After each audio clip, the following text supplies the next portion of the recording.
Hello everyone, welcome to my channel पीकेपी।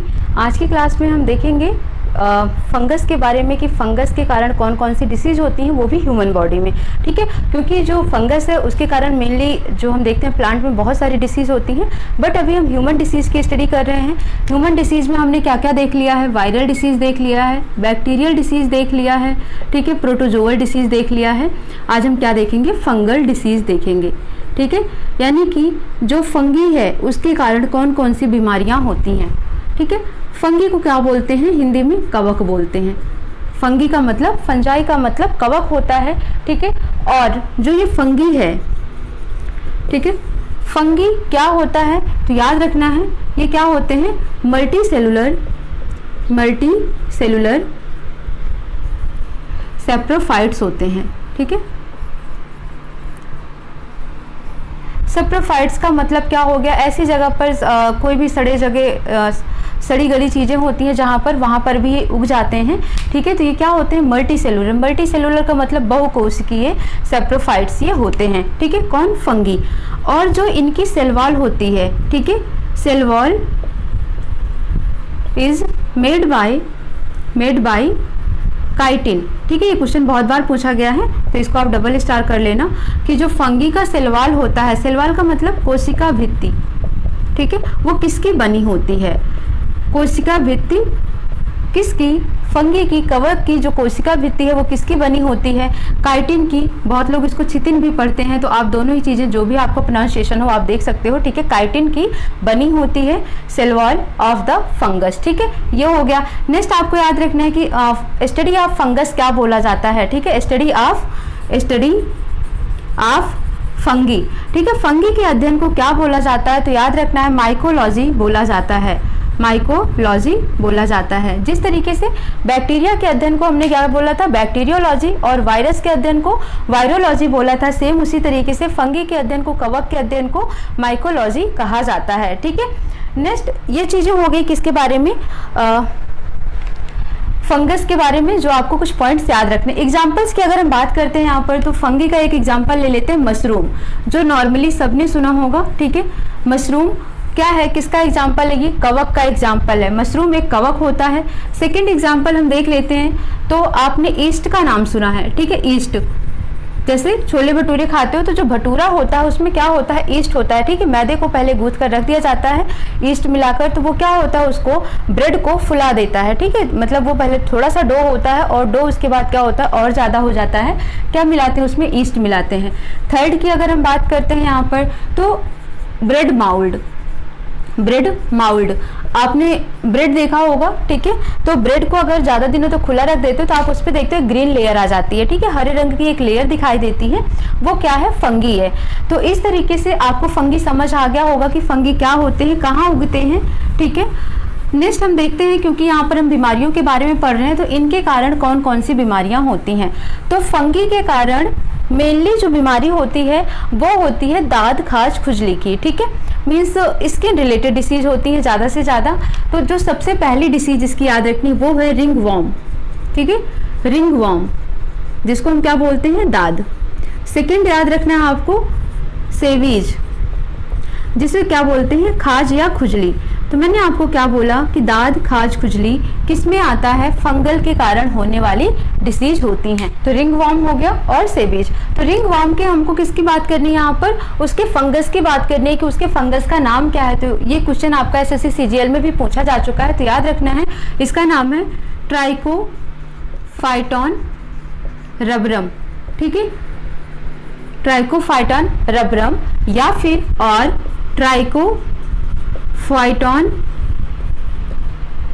बैरूकोसम। ठीक है, ये दो नाम है।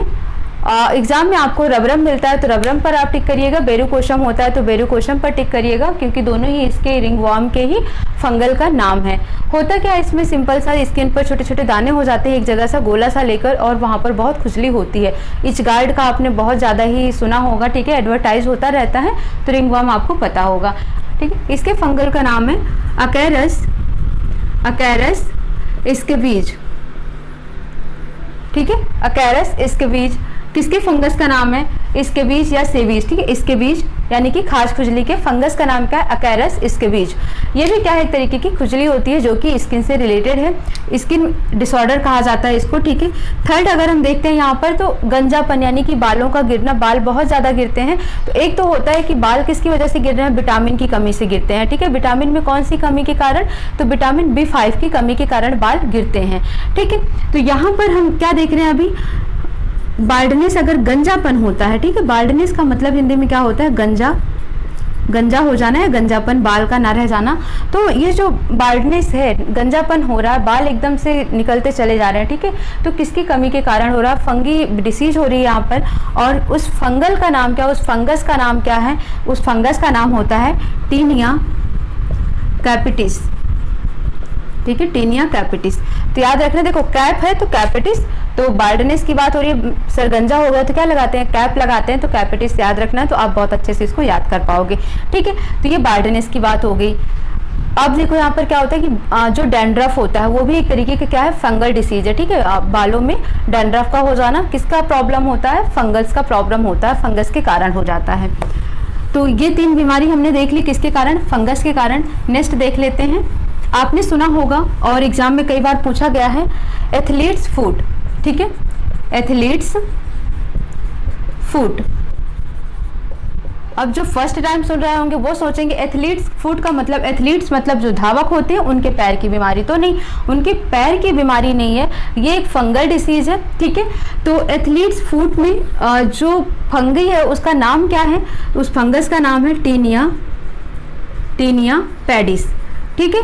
जो गंजापन था, बाल्डनेस का था, उसमें कैपिटिस था, ये पैर का है तो पैर को पैडिस, ठीक है। तो टीनिया पैडिस ये किसके फंगस का नाम है? तो एथलीट्स फुट के फंगस का नाम है, ठीक है।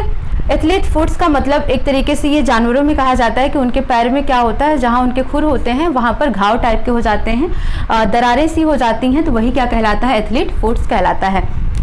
नेक्स्ट देखते हैं इसी में, तो आपने सुना है अस्थमा के बारे में, तो क्या लिखेंगे हम? अस्थमा और एस्परगिलोसिस, ठीक है। एस्परगिलोसिस। तो अस्थमा सबको ही पता है किससे होता है? खांसी से। खांसी की एक बीमारी है कि अस्थमा हो जाता है तो दम घुटने लगता है, खांसी सी आने लगती है, तो ये अस्थमा हो गया। तो इसमें जो फंगल है, जो फंगल जिसके कारण से ये हो रहा है उसका नाम क्या है? तो याद रखना, नाम है एस्परगिलस फ्यूमिगेटस, ठीक है। ये इसके फंजाई का नाम है। तो ये हो गया आपका, कितनी बीमारियां हो गई टोटल? आपने रिंगवर्म पढ़ लिया। रिंगवर्म के अगर फंजाई का नाम पूछा जाए तो आप क्या बोलोगे? ट्राइकोफाइटन रबरम या ट्राइकोफाइटन बेरुकोसम, ठीक है। नेक्स्ट हमने क्या पढ़ा? एस्केबीज यानी कि खुजली पढ़ी, और खुजली में क्या देखा? खुजली के जो फंजी का नाम था उसका नाम था अकैरस स्कैबिज, ठीक है। थर्ड हमने क्या देखा? एथलीट्स फुट्स अगर होता है तो इसमें क्या? टीनिया पैडिस। और अगर अस्थमा या एस्परगिलोसिस है तो क्या होगा? एस्परगिलस फ्यूमिगेटस, ठीक है। और हमने क्या देखा था? एक बाल्डनेस, गंजापन, तो उसमें क्या देखा था? टीनिया कैपिटिस, ठीक है। तो ये कुछ बीमारियां हैं जो किसके कारण हो रही हैं? फंगस के कारण होती हैं, ठीक है। तो ये सारी फंगल से होने वाली डिसीज है। तो आपके चारों डिसीज कंप्लीट हो गई है, जो वायरस के कारण, फंगस के कारण और बैक्टीरिया के कारण और प्रोटोजोआ के कारण होती हैं। तो आप इनको अच्छे से पढ़ लीजिएगा। यहाँ से क्वेश्चन आपके पूछ ले जाते हैं अफेक्टेड पार्ट में। यहाँ पर कुछ अफेक्टेड पार्ट बताना नहीं है। ये अस्थमा है तो ये रिस्पायरेटरी सिस्टम को अफेक्ट कर रहा है। तो एथलीट्स फुट एक तरीके का स्किन डिसीज होता है, क्या कर देता है? ये क्रैकिंग करता है, किसका? फुट का क्रैकिंग करता है, यानी कि पैरों को एक तरीके से उसमें दरारें ला देता है। तो ये सब चीज़ें आपको समझ आ गई होंगी। और आपको एक वायरस में ही याद रखना है कि बैक्टीरियोफेज के बारे में, ठीक है। बैक्टीरियोफेज ये नाम है, बैक्टीरियोफेज एक वायरस का नाम है, ठीक है। ये कैसा वायरस होता है? तो ये होता है आपका जो यूजफुल, यानी कि एक तरीके से 2 तरीके के वायरस होते हैं हमारी बॉडी में। एक होता है हार्मफुल और एक होता है जो यूजफुल होता है। तो जो हार्मफुल है वो नहीं है, ये क्या है? जो हमें लाभ देता है, ठीक है, हमारे लिए अच्छा होता है, बेनिफिशियल होता है। तो आप लिख सकते हो बैक्टीरियोफेज एक वायरस है, ठीक है। कैसा वायरस है? बेनिफिशियल है हमारे लिए ये, ठीक है, हमारे लिए बेनिफिशियल है, जो हमें स्वस्थ रखता है। ये क्या करता है? किल कर देता है। किन को किल करता है ये? जैसे कि बैक्टीरिया को किल करता है, किल बैक्टीरिया, इसीलिए इसका नाम रखा है बैक्टीरियोफेज यानी कि बैक्टीरिया को खाने वाला। तो ये एक तरीके का वायरस है जो कि बैक्टीरिया को किल कर देता है और ये हमारी बॉडी के लिए हेल्पफुल होता है, बेनिफिशियल होता है। जैसे अगर टाइफाइड होता है, ठीक है, टाइफाइड हो गया, हैजा हो गया, पेचिस हो गया, तो जो इनके बैक्टीरिया होते हैं उनको क्या करता है, ये किल कर देता है। तो इस तरीके से आपको याद रखना है। ये टॉपिक आपका वहाँ पर कवर नहीं हुआ था, ये अभी याद आया अचानक से, बैक्टीरियोफेज।